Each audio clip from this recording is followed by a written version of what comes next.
Welcome to my YouTube channel. दोस्तों, हम लोगों ने पिछले वीडियो में देखा था C and C plus plus programming language के बारे में, और उसमें हम लोगों ने टॉपिक कवर किया था कि सी और सी प्लस प्लस लैंग्वेज हम लोग क्यों पढ़ें और सॉफ्टवेयर हमारे क्या होते हैं। टाइप्स ऑफ प्रोग्रामिंग लैंग्वेज के बारे में पढ़ा था हमने, प्रोग्रामिंग लैंग्वेज क्या होता है और उसके टाइप्स के बारे में पढ़ा था। फिर उसके बाद हम लोगों ने समझा था कि प्रोग्रामिंग लैंग्वेज कैसे एक कंप्यूटर समझता है। ठीक है, तो हम लोगों ने टाइप्स ऑफ ट्रांसलेटर का यूज किया था, पढ़ा था। कौन कौन कंपाइलर और इंटरप्रेटर के बारे में हम लोगों ने पढ़ा था।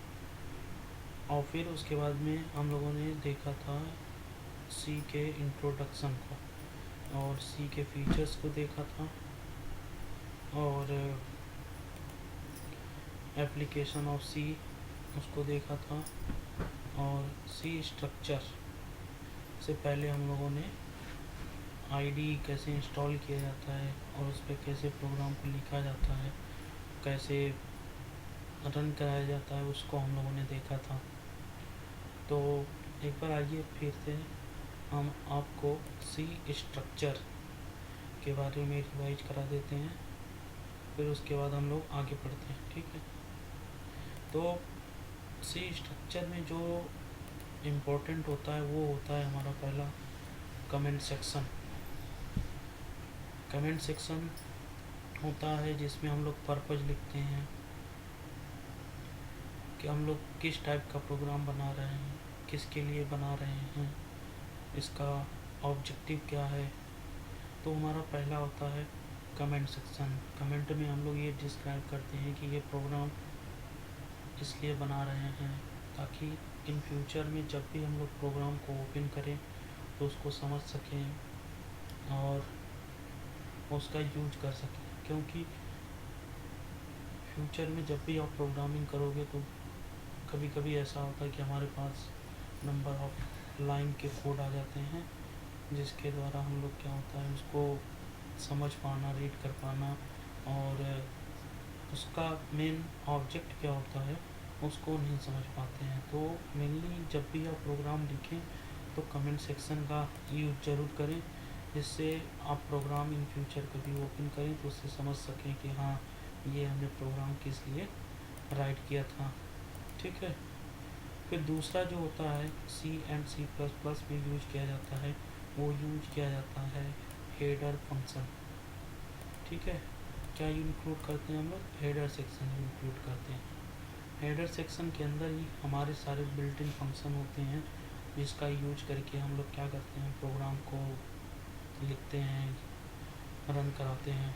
ठीक है, जैसे कि ये है हमारा हैज इंक्लूड, इसको कहते हैं angle bracket open stdio.h angle bracket close. ठीक है, तीसरा हमारा होता है global variable declaration. Global variable आगे हम लोग पढ़ेंगे तब आपको पता चलेगा कि हाँ वेरिएबल क्या होता है और किस लिए यूज किया जाता है। फिलहाल अभी इतना जान लीजिए कि हाँ तीसरे नंबर पे हम लोग क्या लिखते हैं, ग्लोबल वेरिएबल को डिक्लेयर करते हैं। और जो आपका चौथा होता है यानी फोर्थ होता है, उस पर हम लोग क्या करते हैं, फंक्शन डिक्लेरेशन। क्या है, मस्ट नहीं होता है, लेकिन हम लोग क्या करते हैं, फंक्शन को डिक्लेयर करते हैं। ठीक है, लास्ट जो हमारा होता है मेन फंक्शन, जिसको हमने आपको बताया था कि सी का कोई भी प्रोग्राम हो वो विदाउट मेन फंक्शन कभी भी रन नहीं करता है। विदाउट मेन फंक्शन कभी भी क्या करता है, ये रन नहीं करता है। तो सी का अगर कोई भी प्रोग्राम रन कराना है तो उसके लिए हम लोग क्या यूज करते हैं, मेन फंक्शन का यूज करते हैं। तो आइए हम लोग एक छोटा सा प्रोग्राम देखे थे कि हेलो को कैसे प्रिंट कराया जाता है, वो प्रोग्राम हम लोग फिर से देखते हैं। इसके लिए आपको पहले क्या करना पड़ेगा, फाइल में जाएंगे। फाइल में जाने के लिए आपको एक सोर्स फाइल लेना पड़ेगा। ठीक है, तो पहला हमारा उद्देश्य क्या होता है कि हम लोग क्या लिखें, कमेंट सेक्शन लिखे। कमेंट सेक्शन में हम लोग क्या कमेंट सेक्शन में हमने लिखा write a program to print hello. एक प्रोग्राम हम लोग को लिखना है जिसमें क्या होगा, हेलो प्रिंट होकर के आएगा। ठीक है, तो उसके लिए ये हमारा क्या हो गया, फर्स्ट देखिए ये क्या हमारा हो गया कमेंट सेक्शन। इसको हम लोग क्या कहते हैं, कमेंट सेक्शन कहते हैं। ठीक है, इसको क्या कहते हैं, कमेंट सेक्शन कहते हैं। किसी को कुछ आए चाहे ना आए, इतना आप लोग लिखने की हैबिट कर लीजिए। इसको 10 से एक बार लिखिए, 2 बार लिखिए, 3 बार लिखिए, 4 बार लिखिए, इसको 10 बार लिखिए कम से कम, जब तक कि ये आपको लिखने का तरीका पता न चल जाए। ठीक है, तो फिर दूसरा सेक्शन हमारा होता है हैज। हैज हमारा क्या होता है, ये प्री प्रोसेसर होता है। प्री प्रोसेसर, इसके बारे में हम आपको आगे नोट करवा देंगे। ये हैज क्या होता है, एक प्री प्रोसेसर होता है जो कि क्या करता है, जो पहले से प्री कंपाइल्ड फंक्शंस होते हैं उसको इंक्लूड करने के लिए हैज का यूज किया जाता है। तो यहाँ पे हम लोग मेनली इंक्लूड का यूज करते हैं। ये सिंटेक्स होता है, इसको आपको लिखने मस्ट होता है। और एंगल ब्रैकेट का यूज करते हैं, और header dot H. Header dot H, header dot H का मतलब होता है header files. Has include, has include, include में क्या करते हैं हम लोग, हेडर को ऐड करते हैं। हेडर हमारे कौन कौन से होते हैं, STDO। इसका मतलब होता है standard input output. Standard input, standard input output and output. Standard input output क्या होता है कि जो भी हम लोग इनपुट लेना चाहते हैं और जो भी आउटपुट देना चाहते हैं वो सारे फंक्शन किसके अंदर डिफाइन होते हैं, studio.h के अंदर डिफाइन होते हैं। ठीक है, अब हमने बताया था तीसरा सेक्शन हमारा होता है क्या, global variable declaration. Global variable declaration. ठीक है, तो यहाँ पे हम लोग अभी वेरिएबल पढ़े नहीं हैं, जिससे आपको कन्फ्यूजन होगा।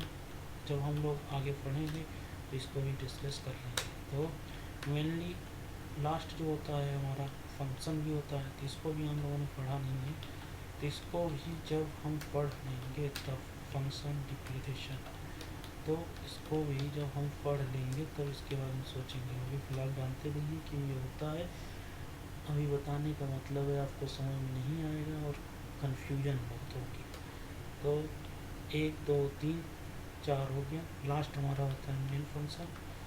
ठीक, मेन लिखते हैं हम लोग, याद रखिएगा मेन लिखते हैं। इसको हम लोग कहते हैं पैरेंथेसिस, इसको कहते हैं पैरेंथेसिस क्लोज, और लास्ट में लिखते हैं curly braces open, curly braces close. ठीक है,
और इसको हम लोग कहते हैं मेन फंक्शन।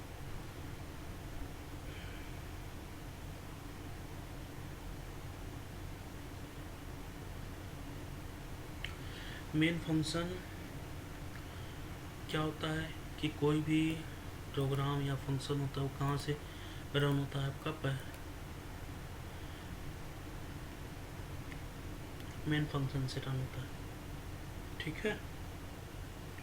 तो जो मेन फंक्शन लिखा जाता है वो मेन लिखा जाता है, पैरेंथेसिस ओपन किया जाता है, पैरेंथेसिस क्लोज किया जाता है, और करली ब्रेसेस ओपन और करली ब्रेसेस क्लोज।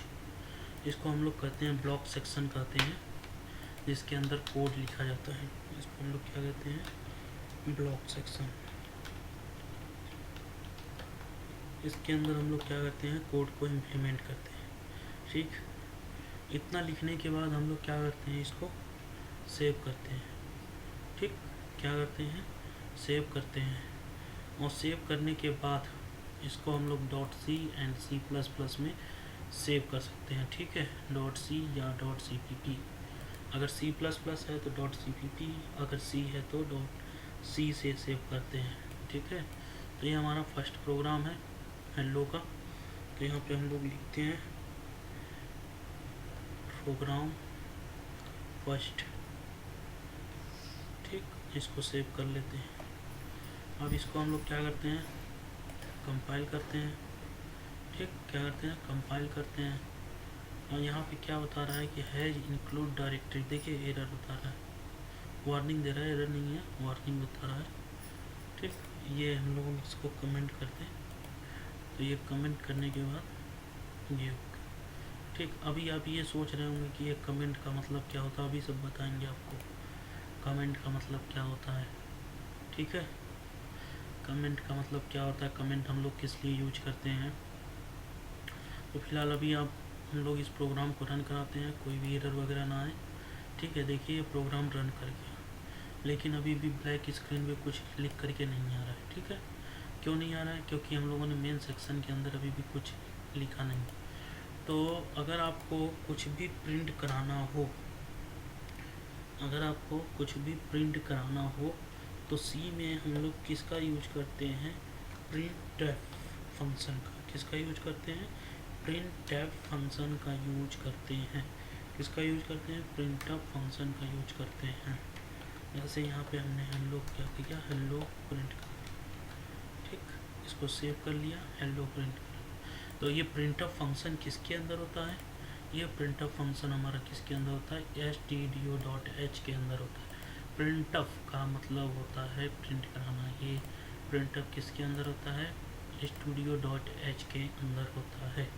ये प्रिंटफ हमारा किसके अंदर होता है, studio.h के अंदर होता है, ठीक है। तो पहले आप लोग क्या करेंगे, इसकी प्रैक्टिस करेंगे। प्रैक्टिस में क्या करना है, आपको हमेशा लिखते रहना है। पहले आप लिखेंगे, कमेंट सेक्शन लिखेंगे। दूसरा, अगर आप हेडर कुछ भी ऐड करना चाहते हैं तो हेडर सेक्शन का यूज करेंगे, ठीक है। और ग्लोबल वेरिएबल डिक्लेरेशन का यूज करेंगे, फंक्शन डिक्लेरेशन का यूज करेंगे, और मेन फंक्शन का यूज करेंगे, ठीक। मेन फंक्शन यूज करने के सही तरीके हैं। मेन लिखेंगे, पैरेंथेसिस ओपन करेंगे, पैरेंथेसिस क्लोज करेंगे, कर्ली ब्रेसेस ओपन करेंगे, कर्ली ब्रेसेस क्लोज करेंगे, ठीक। अब ये प्रिंटअप हमने फंक्शन यूज किया है, पैरेंथेसिस यूज किया है, डबल कोट के अंदर हेलो लिखा है, और पैरेंथेसिस क्लोज किया है, और लास्ट में हमने सेमीकोलन यूज किया है। यानी यह है जो हम लोग लिखते हैं, इसको हम लोग कहते हैं स्टेटमेंट। इसको क्या बोलते हैं, स्टेटमेंट। और लास्ट में जब टर्मिनेट कर दिया जाता है तो हमारा क्या बन जाता है, एक स्टेटमेंट बन जाता है। लास्ट में टर्मिनेट सेमीकोलन से अगर हम लोग उसको टर्मिनेट कर देते हैं तो वो हमारा क्या बन जाता है, स्टेटमेंट बन जाता है, ठीक है। तो इसको हम लोग रन कराते हैं। अब देखिए ये हमारा हेलो क्या हो गया, प्रिंट हो गया। हेलो क्या हो गया, प्रिंट हो गया। अब आप लोग के माइंड में आ रहा होगा क्या, पूछिए कि ये हेडर फाइल लिखना ज़रूरी होता है। ये हेडर फाइल कब लिखते हैं हम लोग, ठीक है। ये हेडर फाइल लिखना ज़रूरी है, या फिर हेडर फाइल के बिना भी प्रोग्राम रन कर जाएगा। तो ठीक है, देखते हैं हेडर फाइल के बिना प्रोग्राम रन कर जाता है कि नहीं। तो ये हम लोगों ने क्या किया है, मेन फंक्शन लिया है और कर्ली ब्रेसेस ओपन किया, कर्ली ब्रेसेस क्लोज किया, इसको हम लोगों ने सेव किया। फर्स्ट प्रोग्राम था, इसको हम लोगों ने P2 के नाम से सेव कर दिया है, P2 के नाम से सेव किया, .cpp में सेव हो गया। ठीक, ये हमने सेव कर दिया इसको। देखिए अब इसको कंपाइल करते हैं, ये कंपाइल हो गया। देखिए 0 एरर 0 वार्निंग हो गया। यानी अगर आप सी प्रोग्राम में क्या करते हैं, मेन फंक्शन को लिख करके रन कराते हैं, तब भी क्या हो जाता है, रन हो जाता है। और हेडर फाइल्स का यूज तब हम लोग करते हैं जब हम लोगों को कुछ इनपुट आउटपुट प्रिंट कराना हो या कोई फंक्शन यूज करनी हो। अभी आप देखिए, अभी इसको रहने दीजिए, इसको हम सेव करते हैं, इसको हम रन कराते हैं। देखिए ये हमारा रन हो गया। लेकिन अगर हम लोग क्या करते हैं, प्रिंट करते हैं, प्रिंट ऑफ फंक्शन यूज करते हैं, तो प्रिंट ऑफ फंक्शन यूज करते हैं और यहाँ पे लिखते हैं हेलो। क्या लिखते हैं, हेलो। यहाँ पे क्या लिखते हैं, हेलो। ठीक, तो यहाँ पे एरर आ जाती है, यहाँ पे क्या आ जाता है, ये एरर आ जाता है। यहाँ पे लिख रहा है कि printf was not declared in this scope, मतलब कि printf जो हम लोग यूज कर रहे हैं वो कहीं पे भी डिक्लेयर नहीं है। सी प्रोग्राम में आप कोई भी चीज़ यूज कर सकते हो, तब यूज कर सकते हो जब वो डिक्लेयर हो। अगर वो डिक्लेयर नहीं है तो आप कहीं भी उसको यूज नहीं कर सकते। ठीक है, तो अगर हम लोग चाहते हैं कि ये लाइन कमेंट हो जाए, मतलब इस लाइन को कंपाइलर के द्वारा रीड न किया जाए, तो हम लोग का क्या यूज करते हैं, कमेंट यूज करते हैं। क्या यूज करते हैं, कमेंट यूज करते हैं। ठीक, अब इसको हम लोग सेव करते हैं और इसको रन कराते हैं। देखिए ये रन हो गया।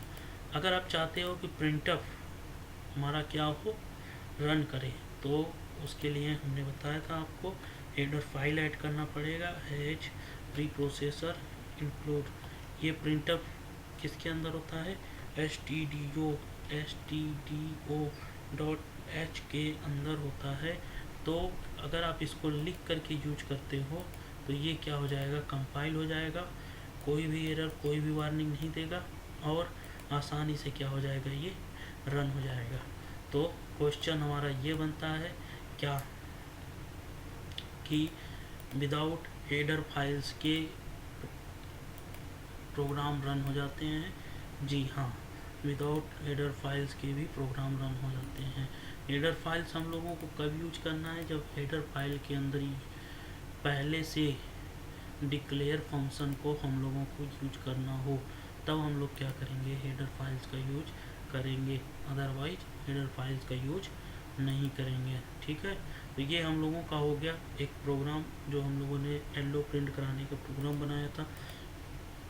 और हमने आपको सिंटेक्स भी बताए थे कि आपको हैज लिखना है, इंक्लूड लिखना है, फिर उसके बाद एंगल ब्रैकेट ओपन करना है, फिर उसके बाद stdio.h कब लिखना है, जब प्रिंटफ फंक्शन यूज करेंगे। प्रिंटफ फंक्शन इसके अंदर डिक्लेयर होता है stdio.h के अंदर। ठीक, मेन फंक्शन, फिर उसके बाद parenthesis open parenthesis close, curly braces open curly braces close. ठीक, फिर इसके बाद इसको रन करते हैं। ठीक, तो आइए इन सब सारे छोटे छोटे चीज़ों को पढ़ते हैं, इसका मतलब क्या होता है, फिर उसके बाद हम लोग आगे बढ़ते हैं। ठीक, तो ये हमारा हो गया सी का स्ट्रक्चर। सी का स्ट्रक्चर अब हमें यहाँ तक लगता है आप लोगों को आ गया होगा, आप लोग जान गए होंगे। ठीक, अब बात आती है कमेंट्स की। ठीक, क्या आते हैं कमेंट्स। कमेंट्स क्या होता है, comments are use to provide information about lines of code. क्या करता है कमेंट्स, कमेंट्स करता है इंफॉर्मेशन को प्रोवाइड कराता है कि लाइन्स ऑफ कोड हमारे क्या होंगे। ठीक है, या एक प्रकार से हम लोग इसको कह सकते हैं comments are used to describe the line of code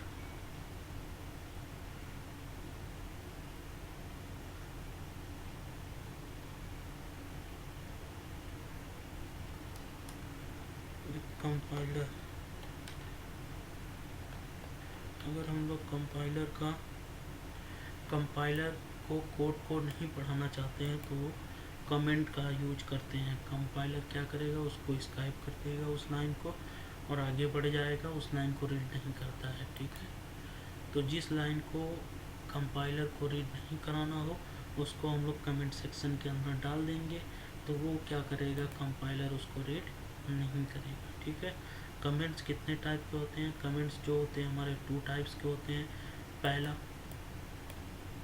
ठीक, सिंगल लाइन कमेंट्स, अगर आपको एक लाइन कमेंट करना हो तो क्या यूज करेंगे आप, सिंगल लाइन कमेंट, यानी डबल फॉरवर्ड स्लैश का यूज करेंगे, तो क्या हो जाएगा, वो आपका सिंगल लाइन कमेंट्स हो जाएगा। ठीक है, दूसरा आपका होता है मल्टी लाइन कमेंट्स। दूसरा क्या होता है आपका, multi line comments. Multi line comments को फॉरवर्ड, एजिट्रिक और एजिट्रिक फॉरवर्ड का यूज करके हम लोग क्या कर सकते हैं, यूज कर सकते हैं। इसमें क्या होता है, नंबर ऑफ लाइन को हम लोग कमेंट कर सकते हैं। ठीक है, वो हमारा क्या होता है, मल्टी लाइन कमेंट्स होता है। ठीक, अब हम लोग क्या करेंगे, छोटी छोटी चीज़ों के बारे में पढ़ेंगे, उसको जानेंगे और आगे यूज करेंगे। ठीक, तो आगे पढ़ने से पहले हम लोग क्या करेंगे, हेडर फाइल कौन कौन सी होती हैं उसके बारे में जानेंगे। हेडर फाइल्स कोई अंदर जो लाइब्रेरी फंक्शन होते हैं उसको हम लोग जानेंगे। ठीक है, उसको जानेंगे कि फिर उसके बाद हम लोग जानेंगे सम कॉमन स्केप्स सीक्वेंसेस जो होते हैं उसके बारे में जानेंगे। ठीक, ठीक है,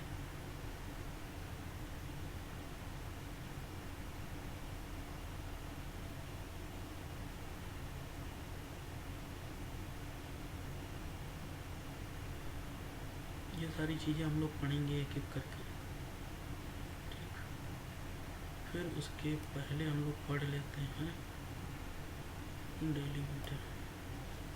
कमेंट्स के बाद हम लोग पढ़ लेते हैं डेलीमीटर। ठीक, कमेंट्स के पहले हम लोग पढ़ लेते हैं डेलीमीटर हमारे कौन कौन से होते हैं। ये लाइब्रेरी फंक्शन हो गया। लाइब्रेरी फंक्शन को पढ़ने के बाद हम लोग पढ़ते हैं डेलीमीटर्स, या पहले डेलीमीटर्स ही पढ़ लेते हैं फिर उसके बाद लाइब्रेरी फंक्शन पढ़ते हैं। ठीक, तो सी में इतने ही सिंबल्स यूज किए जाते हैं जो कि पहले से डिफाइन होते हैं। ठीक, इसको अगर आप रट लेते हैं या पढ़ लेते हैं, समझ लेते हैं तो आपको कोई दिक्कत नहीं होता। पहला होता है कॉमा। ठीक, ये वेरिएबल सेपरेटर के लिए यूज होता है। पैरेंथेसिस ओपन होता है, पैरेंथेसिस क्लोज होता है, ये होता है आपका फंक्शंस के लिए यूज किया जाता है। स्क्वायर ब्रैकेट होते हैं, ओपन होता है, क्लोज होता है, ये हमारा एरे अगर हम लोग डिक्लेयर करते हैं तब उसके लिए स्क्वायर ब्रैकेट का यूज करते हैं।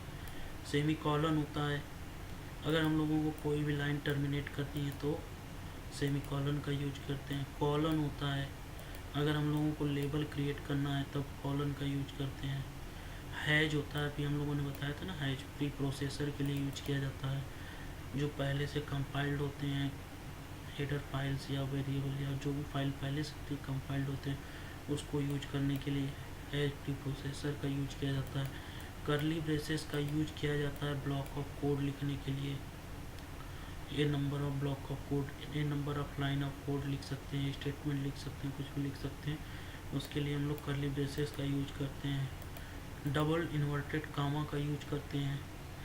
डबल इन्वर्टेड कामा का यूज हम लोग स्ट्रिंग को डिफाइन करने के लिए यूज करते हैं, और सिंगल इन्वर्टेड कामा का यूज हम लोग किस लिए करते हैं, कैरेक्टर को डिफाइन करने के लिए। ठीक है, तो ये हमारे छोटे छोटे डेलीमीटर्स होते हैं जो कि सिंटैक्टिक पर्पज के लिए यूज किए जाते हैं। ठीक है, डेलीमीटर्स हमारे क्या होते हैं, syntactic purpose use symbol are called delimiter. ठीक, ये छोटे छोटे चीज़ आपको यहाँ पे देखने को मिला होगा।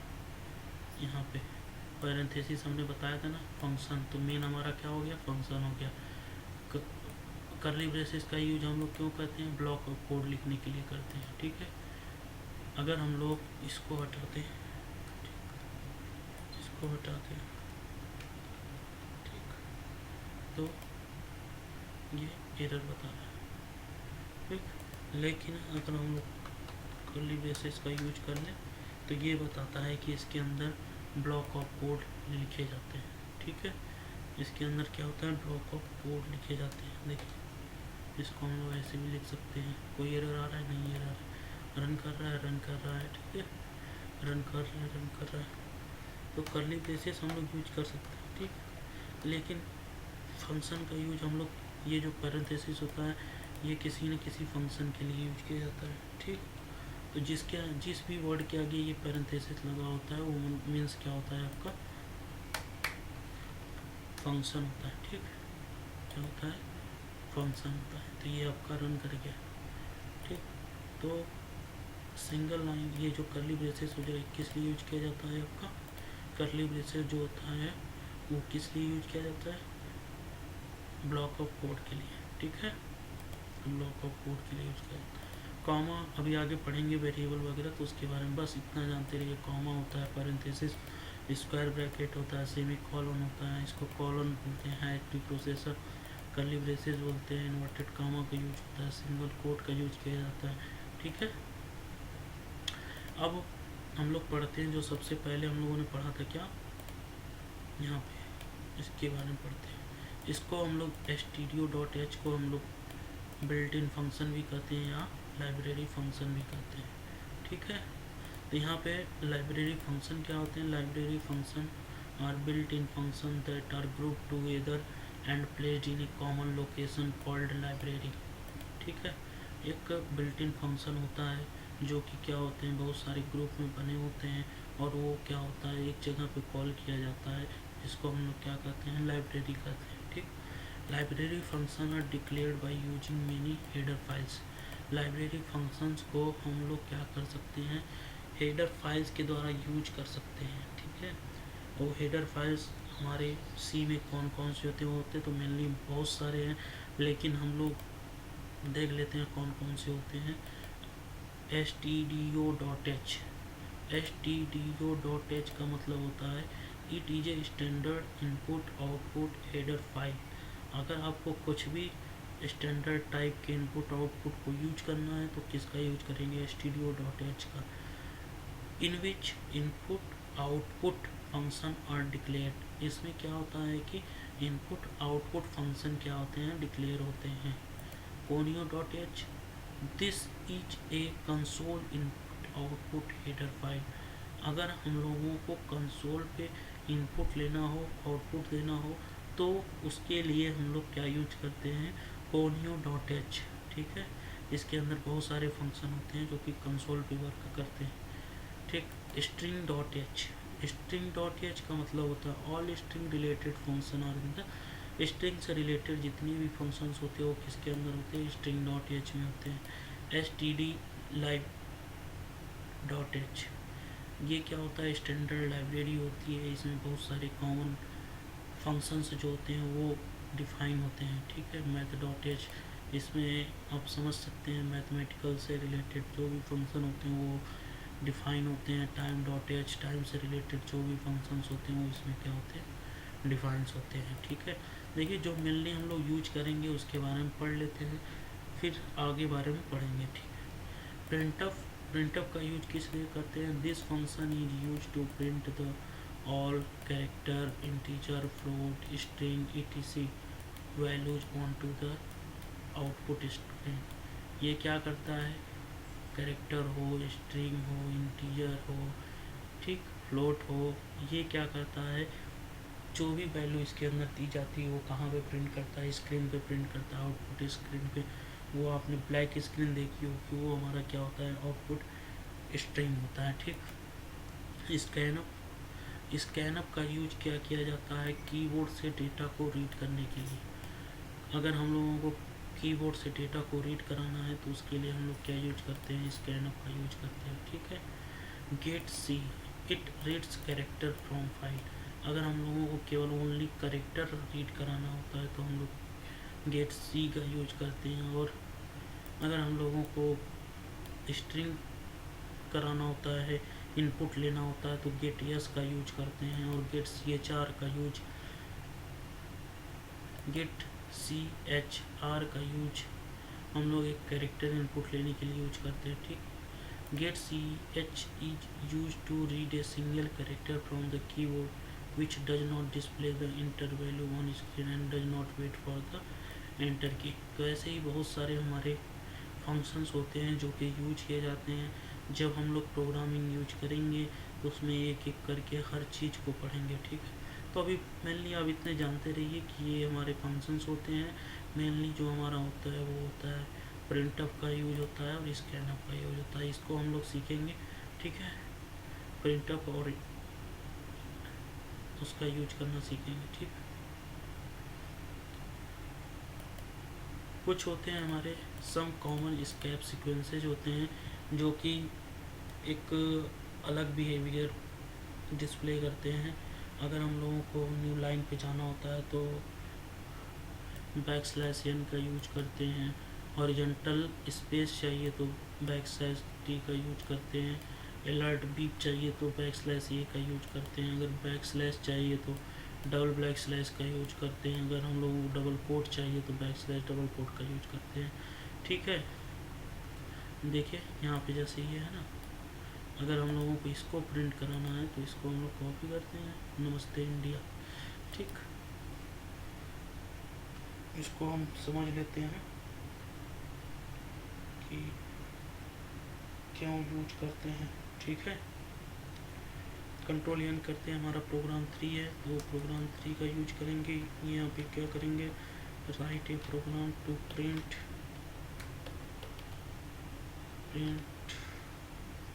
नमस्ते इंडिया, जो कि क्या करेगा, नमस्ते इंडिया प्रिंट करेगा, ठीक। अभी हम लोग क्या करते हैं, इसको सेव करते हैं और रन कराते हैं। आप लोग बताइए कि क्या होगा, एरर आएगा कि एरर नहीं आएगा, ठीक है। इसको हम लोगों ने लिख लिया है, अब देखिए, ठीक। इसको हमने लिख लिया, अब इसको रन कराते हैं, कंपाइल कराते हैं पहले। जब कंपाइल कराए तो ये देखिए इसमें एरर आ गई, ठीक है। एरर क्या आ रहा है, printf was not declared in this, इसको मतलब प्रिंटअप नहीं डिक्लेयर किया गया।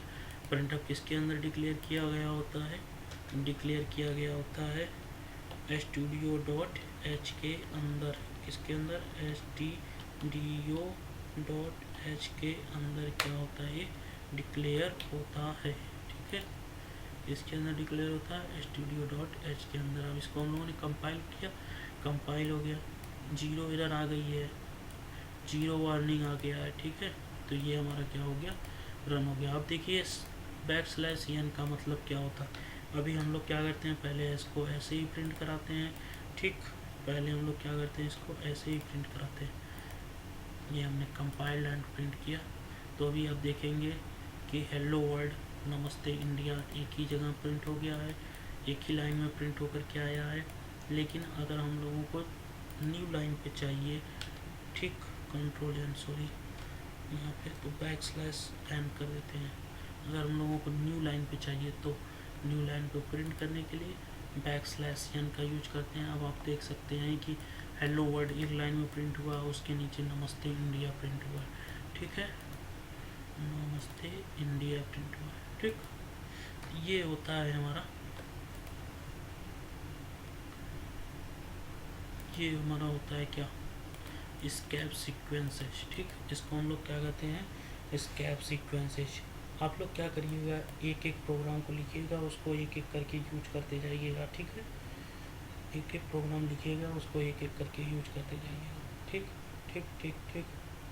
अब हम लोग को डिस्कस करना है टोकन के बारे में, ठीक है।